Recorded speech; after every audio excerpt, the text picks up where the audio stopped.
Federal Reserve Bank of Atlanta ini meliris laporan resminya kalau bilang banyak investor kripto ini sering terjebak karena FOMO. Mereka cenderung melakukan hal yang sama, yaitu sering beli di harga tinggi dan justru malah nggak mau beli di harga yang rendah.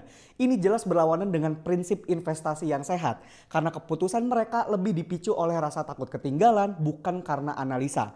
Nah, ini juga penelitian resmi dari akademik menegaskan kalau hal yang sama, yaitu FOMO, ini adalah pemicu utama perilaku impulsif di dalam market kripto.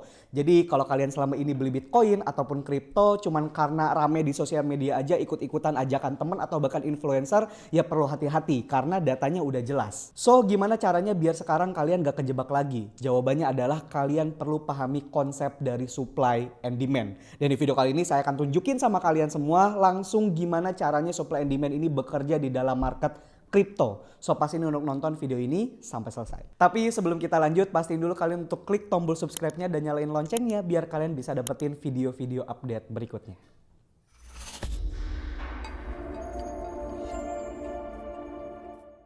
Kalian harus kenal dulu dari konsep supply and demand itu sendiri. Nih kalau misalnya kita ngobrolin di dunia nyata, konsep supply and demand ini kan lumrah kita denger ya. Jadi supply itu bukan penjual, tapi orang yang mau jual ya, willing seller. Nah kalau demand itu bukan pembeli, tapi orang yang mau beli atau willing buyer.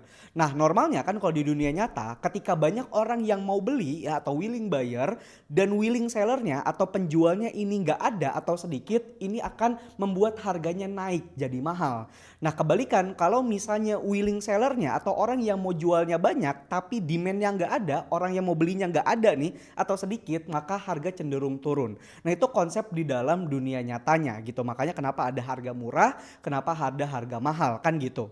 Nah terus kalau misalnya di dalam market gitu ya, di dalam chart gitu ya, di ngelihatin candle per candlenya itu seperti apa. Nah kita coba masuk aja ke dalam trading view ya, dan kita coba gambarin ada 4 area supply and demand.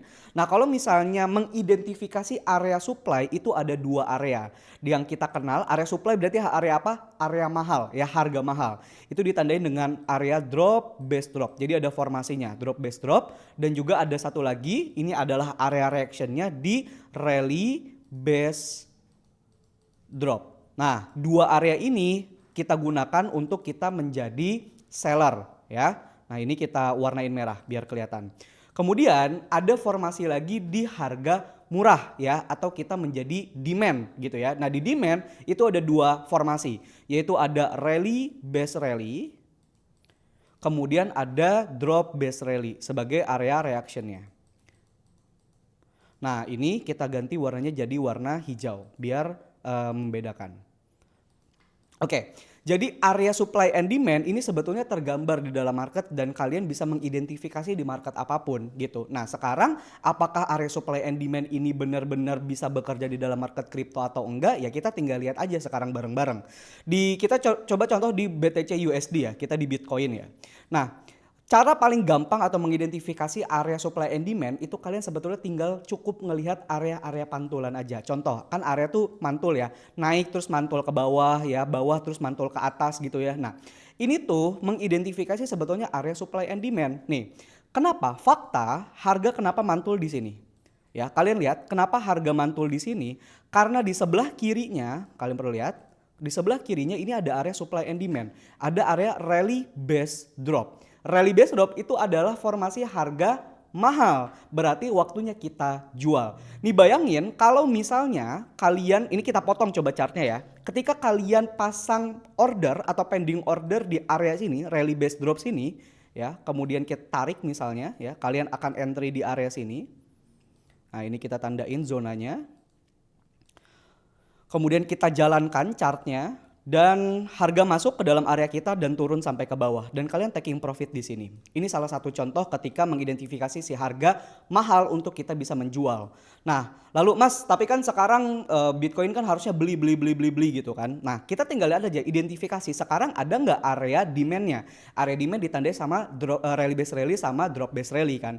Kenapa harga bisa mantul di sini? Kalian lihat ada formasi rally base rally. Nih. Harga rally base rally, ini adalah formasi harga murah ya. Artinya di sini willing buyer numpuk banyak di sini, sedangkan willing sellernya nggak ada, dan ini menandakan harga murah. Akhirnya harga masuk ke sini dan kalian taking profit. Kenapa harga mantul di sini sekarang? Nih kita hapus lagi biar nggak bingung ya. Kenapa harga mantul di sini ya? Kalian lihat ada formasi rally base rally ya. Jadi kita bisa pasang pending order di area sini, harga masuk dan taking profit sampai atas sini. Gitu. Jadi sebetulnya konsep supply and demand simple. Kalian tinggal lihat aja pantulan-pantulan harga itu pasti ada. Contoh, oh ini tapi nggak ada areanya nih. Ini kan satu candle penuh aja ya. Kalian tinggal turunin time frame aja karena area supply and demand ini terbentuk di time frame berapapun. Jadi nggak perlu di time frame 1 jam, di 15 menit, di 30 menit. Ini semua time frame ada dan pasti terjadi. Gitu. Ini contoh di BTC USD. Coba kita masuk ke ETH USD deh. Di ETH USD pun sama, dia bekerja dengan persis sama konsepnya seperti tadi di Bitcoin ya, konsep supply and demand ya. Contoh yang paling gampang adalah yang terlihat ini adalah market sideways, which is kita no trade di area seperti ini gitu ya. Kita cari area-area yang lebih clear deh. Nah, contoh gini aja. Ini ada area rally base drop. Kenapa harga di sini mantul? Nah, kita coba masukin sini aja. Ini adalah area kita. Harga masuk ya, harga dari bawah datang ke atas, masuk ke atas dan turun lagi ke bawah. Nah, ini yang menandakan adalah area supply, area harga mahal. Berarti kita menjadi seorang seller, kan gitu. Jadi gampangnya seperti itu. Nah, terus kenapa harga di sini mantul ke atas ya? Harga di sini mantul ke atas itu karena di sini ada area rally base rally. Ya, yang ini nih. Ini adalah area rally base rally. Harga masuk, turun ke bawah dan naik ke atas. Kita udah taking profit lagi di sana. Jadi sebetulnya simple. Nah, di sini ada drop base rally. Kenapa harga mantul di sini? Ya, ini adalah area drop base rally. Drop basing rally. Harga masuk di sini ya, taking profit jauh banget, masuk berkali-kali dan taking profit berkali-kali juga. Jadi sebetulnya konsep supply and demand pun sama ya. Kalian mau di market apapun, kalian mau di forex kayak, kalian mau di saham kayak, di kripto kayak, semuanya tetap bisa dimaksimalkan, dimanfaatkan dengan teknikalnya seperti ini. Gitu. Terus misalnya contoh, kenapa harga mantul di sini? Ini adalah area rally base rally. Dan harga masuk, dan masuknya juga langsung cepat banget kan ya, harga nggak lama kemudian harga masuk ke dalam area kiss and go aja langsung taking profit lagi. Dan ada beberapa area supply and demand juga yang tertembus, jadi nggak semuanya bekerja, ada yang tertembus. Contoh rally base rally ini ketembus juga ada gitu. Tapi kalian coba lihat satu persatu deh konsep supply and demandnya. Ini area supply and demandnya ini yang bekerja, pantulan-pantulan tersebut pasti mantul di area supply and demand. Oke, sekarang coba kita ke koin yang lain deh. Misalnya yang terkenal adalah Doge USD ya, Doge USD. Nah, di Doge USD ini juga sama. Ya, kenapa harga bisa mantul di sini nih? Harga pantul di sini ya. Kalau kalian ngeliat kursor saya, nih harga sebelahnya ada area rally base rally ya, walaupun kecil, tipis, tapi ini menandakan kalau area supply and demand-nya bekerja dengan baik. Harga masuk kalian bisa taking profit lagi. Jadi nggak asal di sini langsung beli, di sini harus langsung jual, karena kebanyakan orang ya FOMO kayak begitu. Nggak tahu itu ketika harganya murah atau ketika harganya lagi mahal. Nah, makanya konsepsi supply and demand ini bisa mempermudah kita dalam mengidentifikasi kita harus buy di mana, kita harus sell-nya di mana. Ya, contoh misalnya di sini. Ini ada area drop base drop ya. Ini adalah area drop base drop.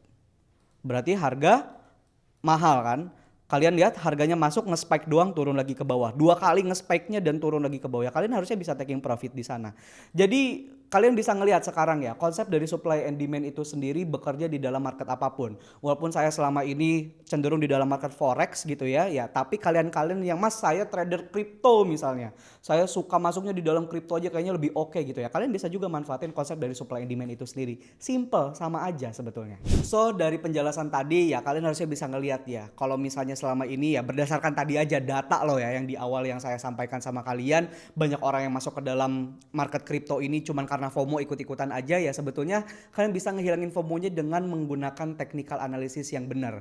Kalian tinggal menggunakan sebuah konsep yang menurut saya sederhana banget deh. Supply dan demand. Tentuin tadi lihat formasinya aja. Ada rally base rally, drop base drop kah, atau rally base drop sama drop base rally, selesai. Kalian bisa tahu dapetin harga entry terbaik untuk di dalam market kripto kalian. Nah, kalau misalnya teman-teman trading di koin-koin lainnya di dalam market kripto, kalian bisa komen di kolom komentar di bawah. Nanti kita coba bahas lagi di satu video khusus ya tentang kripto ini. Jadi sampai ketemu di video-video berikutnya.